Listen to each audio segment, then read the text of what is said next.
Breaking news.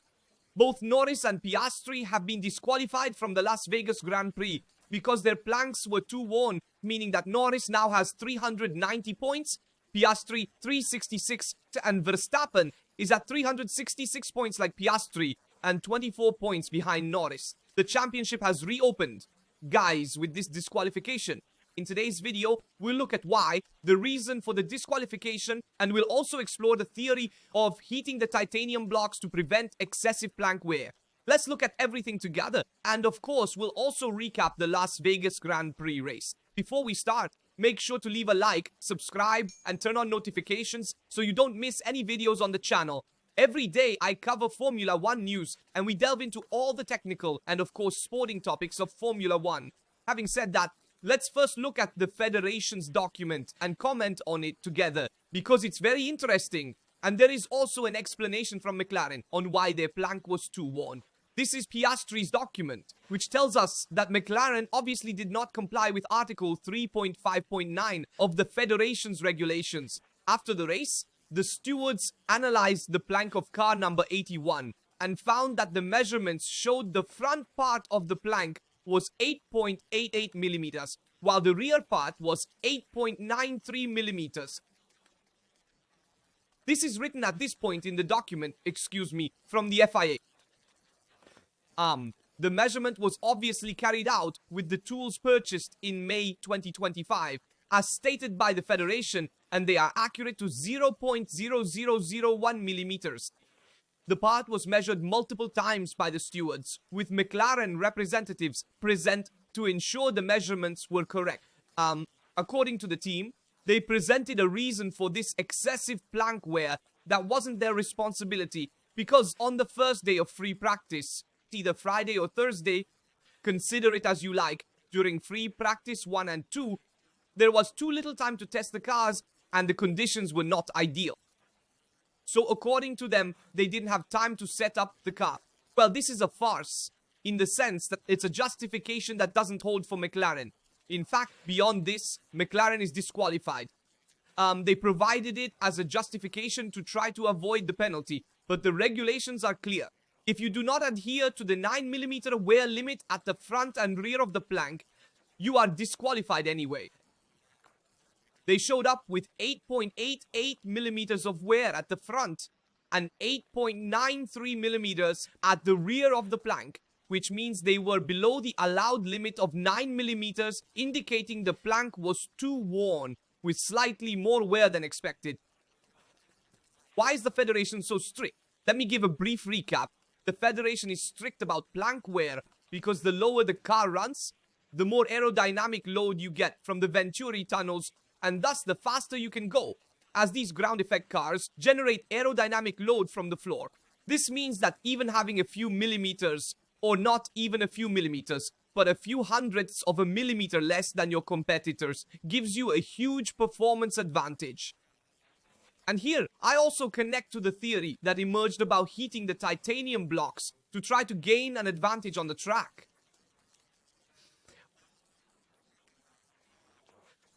This is the post published by Craig Scarborough, who is very technical and always does nice analyses on every aspect of Formula 1. And it shows the plank, which is this laminate. This board made of resin-like wood with several blocks, and you see these holes where the titanium blocks are placed to support the resin board and prevent the floor from touching the asphalt.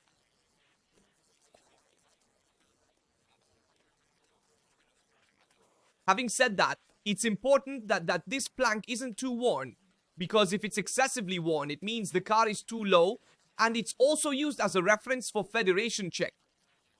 Checks are done at these points on the front and rear, so you need to ensure that both the front and rear are not too low, otherwise you risk wearing the plank too much and have a car that generates more load from the floor. Having said that, there's a theory about heating the titanium blocks to have, let's say, a slightly wider titanium block, really talking about hundredths of a millimeter, so a very minor, light, tiny modification, specially studied to have a wider titanium block, especially thicker in height, which allows the car to run lower with the floor, but with a thicker block, thus touching the titanium block more and wearing the plank less because you have a thicker titanium block, but the car runs slower. So you have more load from the Venturi channels, which you can see here next to the floor.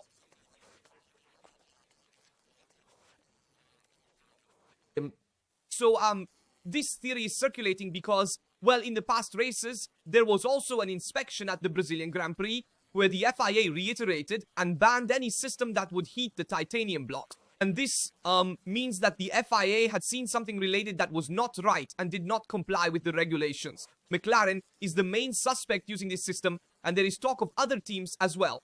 They say that all the sparks we see on the track, we always know that there are some teams that generate more or less. Could also be for this reason, because you have this titanium block that touches more than other teams, and therefore means you have a car that runs lower but consumes the plank less. It's a bit counterintuitive. In fact, you have often asked me, but how is it possible that that car generates so many sparks, runs so low, but does not have the plank consumption as excessive as other teams, such as Ferrari, which seems to run higher? Well, one reason could be this. I'm reporting it to you. It's a theory that is circulating online, not yet confirmed. We know that Formula 1 is made up of many grey areas, so it's not certain that this is true or false. It's a theory that has circulated. We know that the FIA has intensified controls after the Brazilian Grand Prix on this aspect, so it's plausible. I'll just tell you, just for completeness, that the federation has announced the disqualification, and so the standings also change. Now I'll show it to you. But first, I'll also show you the points where the titanium blocks are placed. You see here the front part. Sorry, the front part. Here the rear part one mentioned earlier. So the front and back. And then the central part in these holes here. Here is the plank showing the front part, the rear part, so the full plank at the bottom. The updated standings have Norris at 390 points, Piastri at 366 points, and Verstappen at 366 points. So Piastri and Verstappen are tied, and Norris is 24 points ahead. And this changes everything for the championship, because Qatar and Abu Dhabi are left at the end of the season, with Qatar also having the sprint race. So there are other points, 8 in total, up for grabs for the drivers. So be careful, the championship is still open. Verstappen can potentially score 12 points per race, 12 points per weekend to try to catch up with Norris, if Norris doesn't score points, of course. But a difference of 12 points per weekend would allow Verstappen to become world champion, and this is a big change. Of course, we must consider that we will encounter tracks more favorable to McLaren compared to Red Bull, because Qatar and Abu Dhabi are more favorable to McLaren, but be aware that this issue of the worn floor and let's say the plank issue could also change the forces at play. So this cannot be ruled out. Having said that, I'll also show here the standings we have with Verstappen winning the Las Vegas Grand Prix, Norris second, Russell third. Obviously, with the disqualification, Russell came second and Antonelli made it to the podium. So both Mercedes are in second and third positions because Norris and Piastri were disqualified. We have Leclerc, who on paper finished sixth at the end of the race, then moved up to fourth position. And then we have Hamilton in 10th, who later moved up to 8th. We saw a race characterized by a stop. In fact, almost all teams went medium hard, except Antonelli, who did 2 laps on soft and then fitted hard and made it to the end doing 48 laps, which turned out to be the best strategy because Kimi recovered a lot. And indeed, connecting on this, let's talk right away about Hamilton, because we found Hamilton a bit bitter and disappointed at the end of the race, because he surely expected to have a better race considering his start. Let's take a look together at Hamilton's start, and then let's watch and comment on his team radio at the end of the race. So Hamilton's start was incredible because he immediately found himself in 13th position and avoided the chaos at the start. And this is crucial. Let's watch it together. Here Hamilton at the start, we see he was starting last. I remember he started 20th. Here there's a bit of initial chaos caused by Bortoleto, who enters too aggressively and then creates a sort of domino effect. He crashes into all the other drivers. And here Hamilton was very smart, very clever to stay out of trouble and cut here towards the inside. And here he managed to avoid many drivers. By the way, there was also Stroll, if I'm not mistaken, who had a damaged rear wing. Here he is indeed. Then he retired. And so here Hamilton made an incredible start. managing to avoid trouble and recover 7 positions. And here Hamilton switches to hard tires. And in fact, it's true that Kimi started on softs, so he was at an advantage. It's understandable that he made the stop at the beginning. Whereas for Hamilton, the ideal strategy was to stop much later, do a long stint. But this didn't allow him to have a good race. In fact, if we look at these first laps, you can see that Hamilton's pace compared to Kimi's pace was much slower. Consider that Kimi here, the data is taken from the 4th lap. Kimi did the first 2 laps with soft tires, then immediately stopped in the pits to put on the hard ones. But he put on the hard tires and was in a non-traffic zone, while Hamilton was in traffic the whole time. And this didn't allow him to have a good race because Hamilton lost an eternity behind Ocon, whom he couldn't overtake. Let me show you, also the laps in which they stopped. You see here with Antonelli, who stopped to put on the Gomard. From start to finish, he did 48 laps without any problems, driving very strong even at the end of the race, even stronger than Hamilton. So Mercedes definitely had more pace than Ferrari today. And we also saw that in the standings, if you will. But anyway, a better strategy could have been done with Hamilton because he lost a lot of time at the beginning. In these laps here, you see? In these laps here, Hamilton lost a lot compared to Kimi Antonelli, who had a great race. Anyway, I want to say it because Kimi had an incredible race starting from the back. Really impressive. First, let me show you the collision that happened with Albon, who was also penalized for it. Hamilton moves to the right, and here Albon gets touched, let's say, on the front wing, and behind the front wing of Albon is touched. Albon then was the one who caused the collision with Hamilton, so he was the one penalized. Hamilton was lucky not to have any damage to the car. First, the team radio, I'll let you hear it, then we'll comment on it. How did I end up P10? And so, they have a discussion, Ricciardo, Adami and Lewis Hamilton, in which Hamilton says,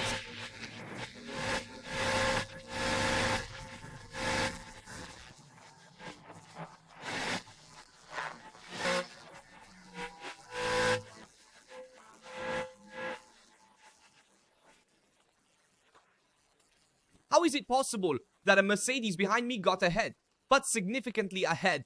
Because then Kimi finished the race 5th, and then with the various disqualifications, he ended up 3rd, while Hamilton was 10th, then 8th with the disqualifications. How is it possible that Mercedes got so far ahead? Referring to Kimi. And Ricciardo tells me, well, he made the pit stop on lap 3 and put on the tire. The hard tire is much better than the medium. The medium tire didn't work so well. But Hamilton's strategy should have been different. He should have tried to use the Gomard as much as possible and use the medium less, trying to emulate Kimi Antonelli's strategy a bit. So on this aspect, in my opinion, Ferrari made a bit of a mistake. Hamilton was disappointed by Ferrari's strategy. Let's hear his post-race statements as well. I feel terrible. Terrible. You know, it's been the worst season ever. No matter how much I try, it just keeps going worse. Can I ask what you're trying? I'm trying everything. So in the car, out? Everything, in and out of the car. It's absurd as he says. He sounds a bit low, but he basically says, it's been a terrible season, the worst of my career. I'm trying everything and nothing works. And the situation is getting worse. I mean, it couldn't really get worse for Hamilton, and he reiterates it in the post-race interview. It's really a very, very bad situation for him. And considering that, for the first time in his career, he started 20th, not due to technical issues. Starting 20th is really something absurd for a 7-time world champion. So I really understand the frustration in this case for Hamilton. Let's hear now. Actually, let's first look at Leclerc's race. Leclerc, who had a good race, he too was a bit penalized by the strategy in my opinion. But let's see the overtake by Leclerc on Piastri. Very, very nice. Let's see it together. Here comes Leclerc on lap 12. Alongside Piastri, who has a McLaren, a superior car. And here he manages to overtake him. And here I was thinking, wow, Leclerc, who has a lot of pace, will catch up with those in front too. I thought he would quickly pass Jar and Sainz. But here Leclerc's overtake was really impressive. And he had a great race. In my opinion, Charles did every lap at the limit qualifying style. He himself said that he gave his all. And in fact, at a certain point, he was heard saying, I'm pushing like an animal. And we saw it. We saw that he was really having an excellent race, pushing to the maximum. And let's listen to his post-race words together to comment on them. Let's see. Alright, just a moment. Let me play them for you. Let's take a look together.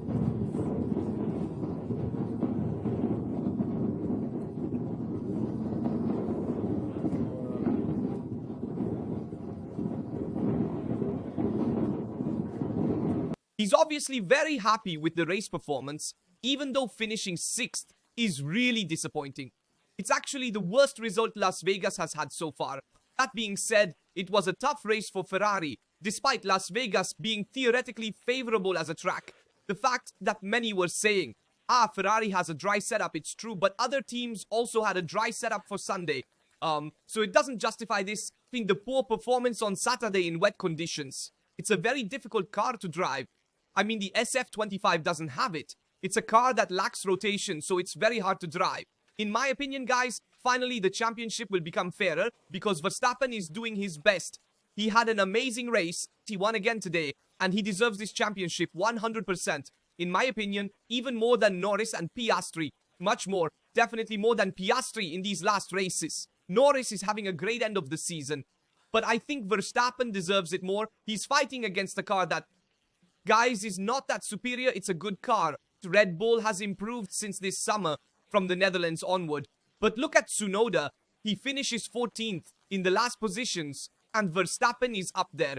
Many say they don't have the same car. It's true, but on paper they should have it. It's still a Red Bull anyway. That said, let me show you the start, which is very interesting because we saw a great start by Verstappen, who immediately attacked Norris, and here we see once again Norris's weakness at the start.